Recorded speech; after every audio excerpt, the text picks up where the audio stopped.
StrikeLines Chartplotter review. Today we're going to review the Lowrance Ti2. We were able to get a shipment of refurbished Elite-7 units and we'll be reviewing one of those today. Our first impression is that these little GPSs really pack a punch. They were the first of the Navico line to get an upgraded processor and they are surprisingly fast. Believe it or not, this little unit will load a 3D or 4K chart twice as fast as a Simrad NSS Evo 3 unit. It's got an incredible amount of processing power, which makes it snappy and a pleasure to use. Charts load faster, the screen redraws are practically instant when scrolling and zooming on the map. We're really impressed with the performance. We feel like these units are a really good value, so we decided to use them for our StrikeLines Go Fish Combo package. This hardware package contains everything you need to get started with StrikeLines charts on the water or at home. We've paired the Ti2 with a custom suction cup mount and included a 12-volt cigarette lighter power plug as well as a wall power adapter. This combo is great for anglers on the go. You can scout spots from the comfort of your couch with the included 12-volt to 120-volt power adapters or while out on the water. So for you guys who frequently fish on other people's boats or guys who have older and incompatible GPS equipment, this is a great way to take the world's best fishing charts with you on every trip. So back to the Ti2. One of the great features of this GPS is it has built-in support for side scan, down scan, and traditional sonar imaging. All you have to do is attach the proper transducer and you're off to the races. No black boxes or other components required. Very cool. This is your home screen. You can use this to get to your charts, sonar, instruments, and more. You'll see there's a menu bar over here on the left, and then your main settings are up in the top left. Over here on the right-hand side, you have some pre-configured displays. Your top one's gonna give you your chart and sonar view. Next one's gonna give you the chart and side scan. You can do sonar and side scan, and then you can build some custom views as well. If you don't see the one of your choosing, you can hit the plus, and now you can create your own. Just tap on the view you'd like and then drag it onto the screen. Once you get to 3 screens or more, you can select the drop down up top, and now you can change that configuration view. You can have 2 small windows on the top and 1 large one on the bottom, or you can split it up between 3 views. We're gonna go with this one, and then you can move things around on here. Once you have it to your liking, you can hit save, and it'll go into that view for you. You'll notice on here, whichever screen has this orange box around it, that's the one that you're viewing their menu options over here on the side. I want to show you some things that you can change on here. Now we've got the side scan view highlighted, and the options are over here. You can change your range, your frequency. You can also change the colors. So getting into the palette here, they've added some new colors here. We're really enjoying number 10. It makes it nice and easy to pick out structure on the side scan. Number 9 also is nice here with the blue. It highlights those areas and gives you some nice contrast. So you can play around with these and see which view you like best. Same here, looking at the bottom machine, you can see those options. You can change your range and your frequency, get into some of those advanced settings.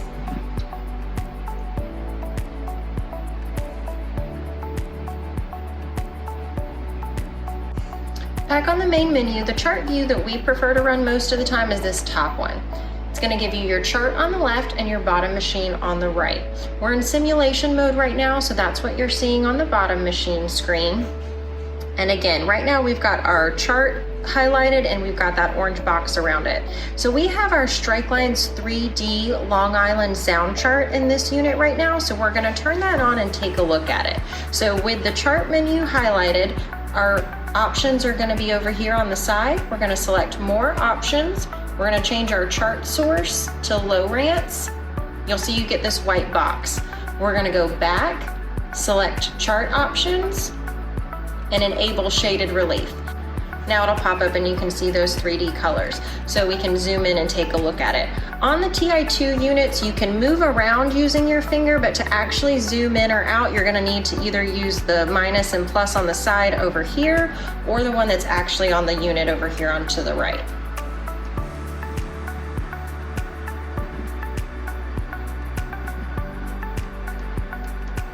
All right, so we want to show you how to set a waypoint on this machine and when you're looking around on our charts. So we've got our chart over here on the left. We're going to zoom around in here and find a couple of points of interest. I'm just going to slide this menu bar over here off to the side so we get a little bit bigger view. Perfect.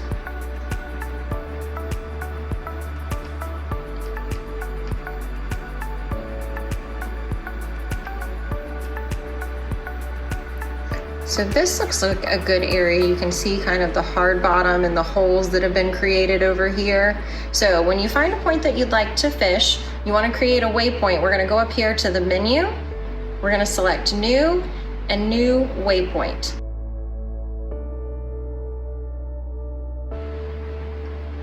You can name this whatever you would like. I'm just going to put an HB for hard bottom.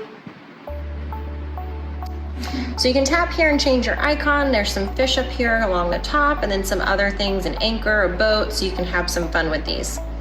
You also have some color options if you want to play with those. And if you select more options, you can add some notes in here. And then once you have all your information, you can hit save. And we'll see here that hard bottom waypoint popped up for us. So to access those waypoints, we can go back to the main screen, and on that menu over here on the left, we're going to touch that top one for waypoints. And we'll see there's that hard bottom that we just created. If you select it, it'll pull up the coordinates and all of your information. You can either select show down at the bottom, or you can select go to, and then your unit will navigate straight to it for you. Okay, so we've covered how to set a waypoint. Now we want to talk about how to set up a route. So when you're looking around your chart, maybe scouting the night before and you want to set up your route for your trip the next morning, we're going to show you how you can do that. So let's zoom in over here. And you'll notice, just a tip when you're looking at our StrikeLines 3D charts, you'll notice there's some really high resolution areas and then they're mixed in with maybe some lower resolution areas. We still include that data because we feel like it's helpful to see those elevation changes and get an idea for the topography on the seafloor. And then you'll see the high resolution where there's that good data and actually structure that you would want to go fish. So definitely zoom in on those high resolution areas. And sometimes they'll look a little fuzzy when you're zoomed out, and then as you zoom in, they get really nice and defined for you, and then you can see that clarity. So definitely explore around on your charts. If you have any questions, certainly let us know. So this rock area looks great for our first point on our route. We're going to go over to the menu and select new route. And if we tap there, you'll see that green icon comes up. So that's going to be the first point in our route. So zooming out and continuing around the sound here, we'll see here's a really nice ledge area. There's some nice definition on top. So let's go check out this little point over here and see if we can zoom in and see that nice little ledge area right there. Getting into here, you'll see all of these little specks. These are actually wrecks that are on the sea floor there. So Long Island Sound has tons and tons of wrecks. It's a really interesting area that we've scanned. So zooming in here, you can see some of that really nice definition on those wrecks that are down there. Okay, so I'm gonna move that point over just a little bit there. So in the menu off to the side, we're gonna go to remove last. All right, then we're gonna tap right on top, so we'll be right over that nice shipwreck right there. So zooming out, so we've got our 3 points. We'll make 1 or 2 more here. Let's take a look over here. So here we've got some nice definition in the sand and then a really nice defined ledge over here. So we're gonna remove this point and let's go check out that ledge right over there. Some of this near shore data. Let's take a look in here. Same here's kind of some rough area. You'll notice if it looks a little fuzzy, when you zoom in, then you get that really nice detail and definition. So we've got some rocks over here and kind of an area near shore. So we'll go take a look at those. Oh, we made a point we didn't mean to. So we'll remove that one, remove last, and make a new point right over here. Perfect, so you'll see that gives us a pretty good route there, kind of going across the sound. So once you have the route of your choosing, you can hit save, and then now you can name that. All right, to access that route we just made, we're gonna click on Waypoints up here and then toggle over to Routes, and you'll see that routes there. So you'll notice it lists our points, gives you the distance and the bearings. The bottom, it's very similar to those waypoints that you can either show it on your map or you can select Start and it'll navigate straight there for you. It allows you to go forward or reverse, so you could go forward on your route on the way out, and if you wanted to hit reverse on that and take it back in, you've got that option also. The other thing I want to mention on the Waypoints menu over here is trails. The system will keep track of the actual tracks that you make on your different trips. So if you're trying to make sure that you're staying in the deep part of the channel or avoiding any water hazards on a normal trail that you usually use, you can pull those up and then make sure that you're following that same path. Back on the main menu here, another one we want to go over is the info screen. So this is going to pull up your instruments. You'll see there's a couple of different dash configurations for you. So you can go through and find the one that works best for you. If you want to change those layouts, you can. You can switch them around here. You can add another dashboard. You can delete a dashboard. Go into the edit here. It'll show you your different options. If you select, then you can see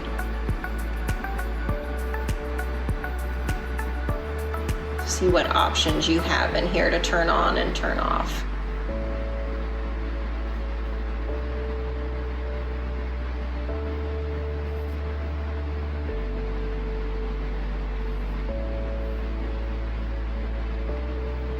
Once you have it to the way you'd like it, you can hit save. I'm just going to go ahead and cancel out of this one. A really nice feature of these Elite Ti2 units is the built-in wireless networking capabilities. So to pull those up, you're going to go to your settings and we're going to scroll down to your wireless.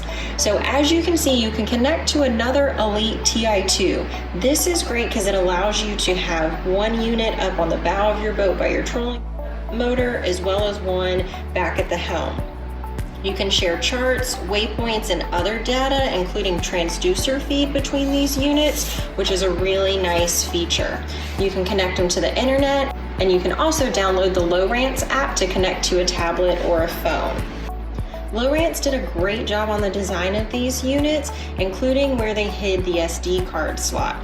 Many people actually have a hard time finding it. You'll notice the logo over here on the left. If you pull up on the L on the bottom here, they've hidden the SD card slot right here on the front, so it's nice and easy to access. This is a watertight seal, so once you've put your chip card in there, you can just push that down and feel confident that any water won't get in there and ruin your chips. To access the system controls, if you quickly press on the power button, it'll pop up for you. Here you can adjust your brightness, put it in night mode, as well as put it in standby. So if you did have two units on your boat and you were using the one up by your trolling motor, you could put the one at the helm in standby mode, and then you could conserve some of that energy. I want to thank you guys for joining us for this review of the Lowrance Elite-7 Ti2 unit. If you're interested in one of these units, you can find them on our website, StrikeLines.com, on our hardware page. We do offer them as the Go Fish Combo with those extra components and the unit just by itself.